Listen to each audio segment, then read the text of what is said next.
go to the Big Ten, and I see you've got Penn State ranked higher than the Buckeyes. Yeah, not very popular here in the Cleveland area, but I got to call it like I see it. And, when I look at Penn State, last year they just dominated Big Ten foes. They beat them by about 135 yards per game.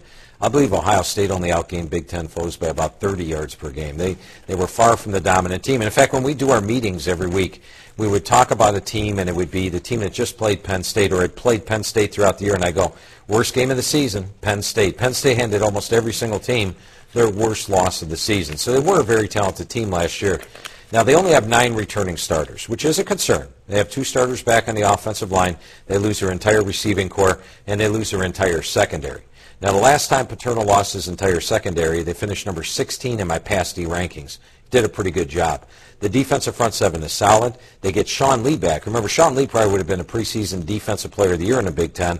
He missed last year with injury. He joins Bowman and Hall, their top 2 tacklers from last year. I think it's the best linebacking core in the country. And then you look at them offensively, they get their quarterback back in Clark. They've got Evan Royster, who in my mind is the best running back in the Big Ten. And they get the toughest 2 Big Ten foes, Iowa and Penn State, both at home. It's a Penn State team that could very well have been